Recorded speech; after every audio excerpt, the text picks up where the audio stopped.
the giant shark that terrorized the oceans some 20 million years ago. For 13 million years, this 60-ton beast dominated the warm waters of our planet. Though, some believe that the Meg still lives in the most remote and deepest parts of the ocean. It's a hot summer day. It seems only logical to go for a swim in the sea. You're floating on your back, completely relaxed. Your eyes are closed. Your breath is even. Water's pleasantly cool around your body. A light breeze touches your face. You feel calm enough to doze off. Suddenly, something bumps into your leg. Yanked out of your half-slumber, you begin to flail until you're face to face with the invisible danger. Luckily, all you spot is a couple of easily recognizable fins and cute smiley snouts. Phew, just dolphins. Guess you're lucky to meet them in the wild. These amazing creatures are so close, you can touch them. You've heard people say dolphins' skin feels rubbery, but to your mind, it's more like the inner part of a hard-boiled egg. One of the animals is so close to you that its salty smell fills your nostrils. You know, though, that dolphins don't have sweat glands. It means they don't sweat and are pretty much odorless. The smell you sense comes from the water they swim in. The largest and most ferocious predator to ever haunt the oceans, the megalodon shark dominated the seas for centuries before coming extinct millions of years ago. However, scientists managed to discover very few remnants of the giant shark. Everything we know about the great beast we've learned thanks to fossils of its giant teeth, which are just about the size of the average human hand. A megalodon skeleton has never been discovered. Shark skeletons are made mostly of cartilage, meaning that they decompose quickly. Luckily, sharks continuously shed and regrow teeth throughout their lives. One shark can go through 40,000 teeth in a single lifetime. Scientists have managed to study different types of shark species based on their teeth alone. The megalodon shark had around 276 teeth. When they fell out, those teeth landed in the seabed where they stayed for millions of years, fossilizing. Scientists found those teeth, and they're the only real record we have of the megalodon's existence. Megalodon teeth have been discovered all over the world. It means that unlike other marine animals of its time, the megalodon was intercontinental. Even today, most sharks and marine animals tend to stick to one sea or ocean. The megalodon shark swam freely around the world, moving between tropical and subtropical waters. Megalodon teeth have been found in every continent apart from the freezing cold waters of Antarctica. When a megalodon makes a starring appearance in a movie or TV show, it's portrayed to look like a giant version of a great white shark. Scientists previously believed that the megalodon and the great white shark both descended from one common ancestor. Still, it's not true. In fact, it's more likely that the megalodon was the arch-enemy of the great white shark's ancestor, the broad-toothed mako shark. That means megalodon wouldn't have looked so similar to the great white after all.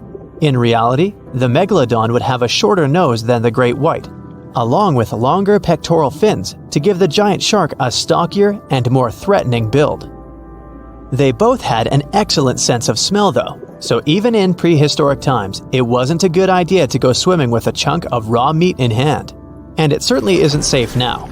Whether the Meg's hiding somewhere in the depths, which some still believe is true, or it's gone forever, younger cousins will still be there waiting. Also, both of them like to go after big marine mammals, so they would certainly have things to do together. That is, until the Meg got moody and accidentally ate its friend. You never know. These guys had a different hunting style. Great whites prefer to dive straight towards their prey and find its softest spot, like exposed legs or underbelly. Sometimes, an entire tooth would be found embedded in a bone of some bigger animal, such as a whale. Without the main parts they use for swimming, poor sea animals were then helpless and unable to escape. Yet whales were just a smaller part of megalodon's diet. Seals, sea cows, squids, dolphins, other sharks. The good old Meg probably wouldn't say no to some random school of smaller fish swimming into its mouth either. Nothing better than a good snack after a big tasty dinner. Even those giant turtles weren't safe with their thick shells. The Meg probably took them as a dare challenge on a daily basis. Scientists have used computer simulations to try and work out the hunting style of the ancient shark. Using this technology, scientists have discovered that the megalodon's attack style was very different from that of modern-day sharks. Modern sharks dive straight for their prey's most vulnerable spot, For example, the soft underbelly of a seal. The megalodon's teeth were uniquely suited to biting through tougher areas of cartilage. So, evidence suggests that a megalodon would first chew the tougher fins of their prey, rendering them unable to swim away before launching into their final attack. Scientists believe that over time, sea levels dropped and the ocean temperatures went down rapidly. Over a third of all marine life was wiped out as the oceans cooled and a number of animals at the bottom of the food chain plummeted. This had a catastrophic effect on the hungry predators at the top. Sorry guys. It became way too cold for these sun-loving sharks too, which made it difficult for them to reproduce since they gave birth in warm waters. The megalodon is usually described as a sort of giant great white shark, but this is just a common myth. In fact, the ancestors of today's great white existed at the same time as the meg, but they weren't best buddies and were even in competition with each other. The great white shark was a better hunter, using its smaller size and agility to snap up the meg's prey quickly. They were also known to eat meg pups, who were only half their size. This didn't help the whole extinction thing. Even infant megalodons were huge, coming in at just under 7 feet. While a great white was no match for an adult meg in a head-to-head fight, they sure weren't scared of stealing their food. This only left the bigger fish and whales for the meg, but its food supplies began to run out as the whales swam to the cooler new seas. The whales adapted to prefer the colder temperatures, leaving our friend the meg behind. The megalodons either starved or were frozen into extinction by the Ice Age. Rather than a great white, the megalodon is more like a modern bull shark. It had a short snout, flat lower jaw, and huge pectoral fins to support its massive weight and size. As scary as they are, these sharks were actually caring family guys. Several megalodon nursery areas have been discovered in Florida, Maryland, and Panama. They gave birth to their young in shallow water environments. We know this from discovering loads of tiny megalodon teeth found in these areas. Gee, I wonder if they had nannies too. But how come there are so many megalodon teeth out there for us to analyze? Well, due to their messy, aggressive eating habits, sharks regularly lose their teeth. They lose a set of teeth every 1 to 2 weeks. That's 40,000 teeth in a lifetime. They must rake in a fortune from the tooth fairy. Because of this, their teeth were continuously raining down to the ocean floor. Luckily for us, they're also the hardest part of a shark's skeleton, which is why so many teeth have survived and become fossilized. It's fair to say that the first discoveries of the meg's teeth confused people. Early discoverers thought the meg's teeth were petrified tongues of ancient serpent creatures. They even used to call them tongue stones. It's also a common myth that the megalodon was around at the same time as the dinosaurs, although this would have been pretty cool. The dinosaurs were wiped out around 66 million years ago, but the megalodons came much later. The oldest meg fossil is only around 23 million years old, but it's tricky to pinpoint the exact date. After all, calendars weren't invented yet. They became extinct way before humans even evolved. The earliest Homo sapiens, which is a fancy name for the first humans, emerged about 2.5 million years ago. But what if the megalodon shark didn't go extinct?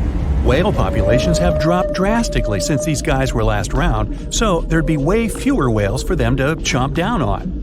Whales have also gotten a lot smarter and learned new defensive moves, making them way harder to take down. It's estimated that they ate around 12 tons of food each day. If they were still around and eating that much, they'd be forced to eat smaller fish, and there'd be barely enough big fish for us humans to survive on. The naughty megalodons would also be able to track fishing boats and steal the fish that they worked hard to collect. It's safe to say we'd see a lot less fish in the aisles of your neighborhood supermarket. As our ocean temperatures are heating up again, the sharks would also thrive and reproduce faster than ever. There'd be more and more of these giant eating machines in the water, reducing our fish supply even more. It would also cause massive problems for cargo ships and cruising vessels. Imagine coming into contact with one of these bad boys while you're sunbathing on the deck. Even beachgoers would be hard hit. Megalodons give birth in shallow waters, so many of our favorite beaches would quickly become dangerous shark nursing grounds. Hey, where did that beach volleyball game go? They were playing just a moment ago. The megalodon is the world's most famous ancient predator. Big, dangerous, and deadly. The meg went extinct about 3.6 million years ago. Or maybe it didn't. Some people claim to have seen the giant sharks. Others believe megalodons are hiding from us deep in the ocean, where people had never been, such as in the Mariana Trench. Also, people constantly find megalodon teeth. Some think it's because the giant sharks still exist, but are just trying to avoid attracting attention. Let's compare a human to this sea monster. In the left corner, we have an average person, 5 feet 10 inches tall and weighing 136 pounds. In the right corner, a megalodon. Average length, 34 feet. Weight, about 50 tons. So we're up against an animal the size of a school bus, which has the mass of a Boeing 737. Let's take a closer look at the megalodon. Of course, it has teeth. Each one is 7.1 inches long. These are the largest teeth of any shark species that has ever lived. The megalodon also had more teeth than any other animal, 250 teeth in 5 rows. Its jaw may have been 6.6 feet wide. You could lie inside its mouth and feel quite comfortable. Of course, only if you could forget that you were lying in the mouth of an ancient predator. If you put on an exoskeleton made of titanium, an encounter with the Meg wouldn't be so dangerous. But its jaws are still capable of damaging even something as tough as this. Doctors say prevention is more important than treatment. So what could you do to prevent a megalodon from thinking you could be its next meal? The chance of being attacked by a shark is much less if you're in a group of people. The shark understands that attacking lots of people could be dangerous. So it'll retreat peacefully. Unless it's with a group of other megalodons, of course. For the same reason, don't swim too far from the shore. A megalodon can hear the vibrations in the water if there's a large number of people on the beach. But if you're alone in deep water, there's nothing to stop it from attacking you. Also, avoid swimming in murky water. Megalodons often try to drive their prey into patches of water like this, so the shark might think you're its dinner if you end up there. Oh, and never swim at night. This is when sharks are most active. Megalodons also had an incredible sense of smell. It's often said that sharks can smell a drop of blood across the ocean. This is not a myth, it's true, though it's a little exaggerated. Sharks have a great sense of smell, and they can detect blood from 1/4 mile away. So before you go swimming, make sure you have no open wounds or scratches. This will not only protect you, but also other people swimming on the beach. When a megalodon picks up the smell of blood, it switches to hunting mode. From this point on, the shark probably won't be scared away by anything. Now take a look at this fishing glitter. It shines and flashes with different colors. Like other fish, a megalodon would probably pay attention to this kind of stuff. So take off all your jewelry before you go swimming. Otherwise, you might just become the human version of fishing glitter. Imagine that you're scuba diving and you're looking at a beautiful coral reef. Colorful fish are swimming all around. Then suddenly, all the reef-dwelling folks swim off or hide. Within a second, the reef is empty. This is a clear sign that a large predator has appeared somewhere nearby. And the words big predator in the aquatic world mean only one thing: a shark.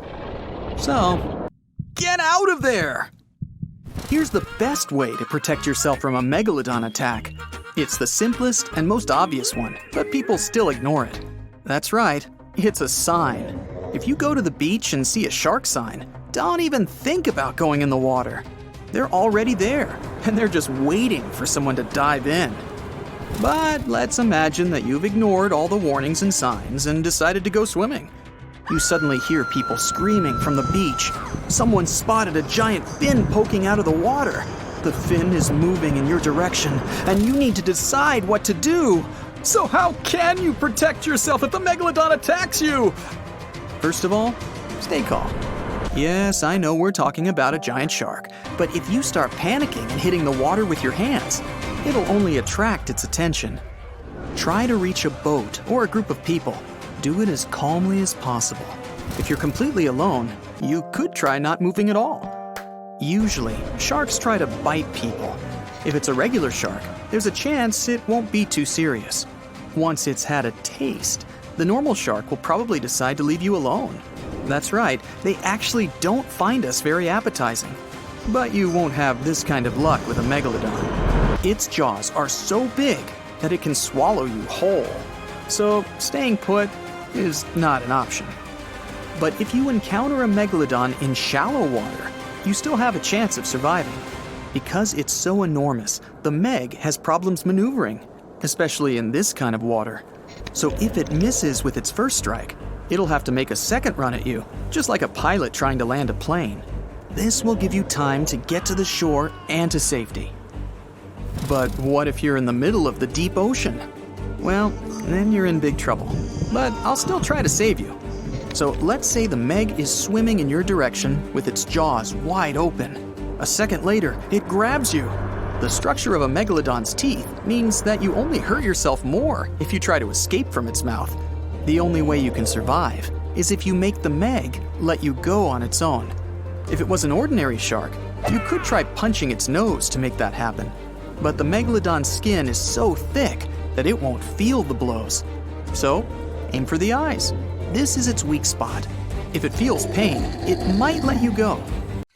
South Caribbean Sea, July 21st, 2047. Well, it's finally happened. The research institution you work for got word of a massive shark spotted off the coast of Panama. Local scientists confirmed the impossible. It's a megalodon, and you've been sent with one mission to study this thing up close and within. Hey, it's also your birthday, but the cake will have to wait. They've already got the specimen ready. With enough tranquilizer to take down 10 elephants, the Meg is immobile. But you're on a strict time limit. The sedation will wear off in a half an hour. All right, it's go time. The head researcher slaps you on the back. Good luck down there. And remember, don't get anywhere near that turbine. Oh, right. They set that up in front of the shark to keep water flowing through its gills. Without the continuous flow, the Meg wouldn't be able to breathe. Got it. And you jump overboard. You set the timer in your watch for 25 minutes, just to be safe. The shark isn't too far under the surface. 60 feet long, weighing probably 50 tons, it's the size of a train car. She's a big girl, all right. Males wouldn't get much bigger than 40 feet. You swim closer to her, remove one of your gloves, reach out and touch her. Her skin is like sandpaper, covered in tiny teeth-like scales. They curve toward her tail fin and reduce drag as she swims. How is it going down there? Keep it quick. It's all good, Dr. Perez. I'll be done before you know it. You pull out your tablet and open the X-ray app. You hold it in front of you and run it along her body. The screen shows all the detail in her strong muscles. The red tissue needs oxygen and helps her cruise over long distances. Then there's white muscle tissue. It isn't oxygenated and is only used for sudden bursts of speed. You switch the setting to skeletal view. All the cartilage, the same flexible stuff your ears and nose are made of. It keeps the shark lightweight so she can zip through the water without expending too much precious energy. And zip she does, about 16 feet per second, twice as fast as the great white. The weight of her own body would crush her internal organs on land, since sharks have no rib cage. Let's see how old you are. You zoom in on her backbone. It's calcified, just like her jaw, making them both stronger. You do a crosscut of one of the discs in your app. The vertebrae have bands. Just like rings in trees, they tell the shark's age and growth history. You count them. 15. She's about halfway through her life. Her skull is made of a denser cartilage to protect the shark's Y-shaped brain. The snout is spongy and flexible, easily taking blows without breaking. 20 minutes left on the sedation. What's your status? The lead researcher radios in again. Muscular and skeletal analyses are done. Moving on to the sensory organs. Roger that. You swim up to one of her black, beady eyes. A chill goes down your spine. It's as if she's looking right at you, a helpless piece of meat, her next meal. Hey girl, if only you had eyelids to let me know you're definitely knocked out. Behind her eye, you see a tiny hole. Hey, found your ear. Sharks obviously don't have outer ears, but their hearing is still impeccable. This megafish could hear you thrashing in the water from 10 football fields away. It's the low frequencies of irregular splashes that catch her attention. They mean one thing: wounded prey. From there, you follow her lateral line, a line of pores extending down the sides of her body, It's a special system in sharks that detects the slightest movements in the water, how far away the source is, which direction is coming from. Basically, a shark's entire body is like one giant ear. Just gonna examine your nostrils, my dear.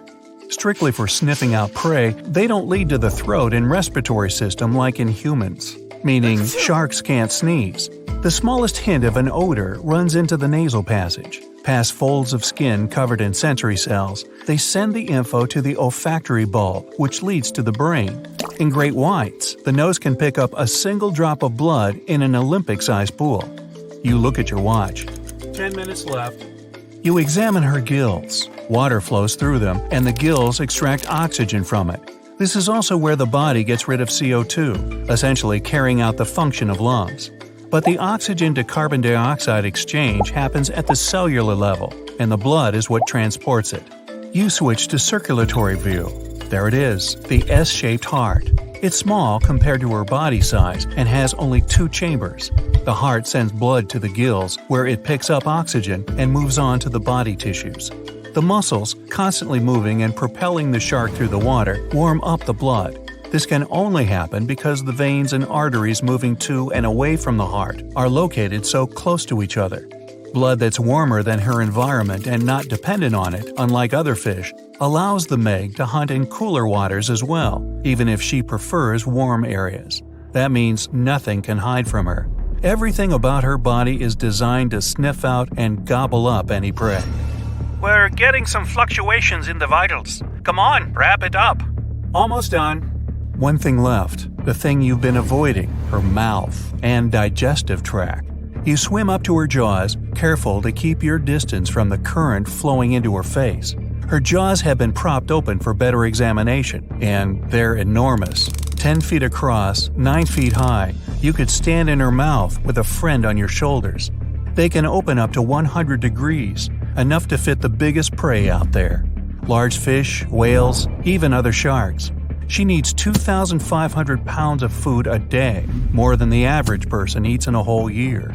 The jaws can come down with 30,000 pounds of force, like being crushed by a car.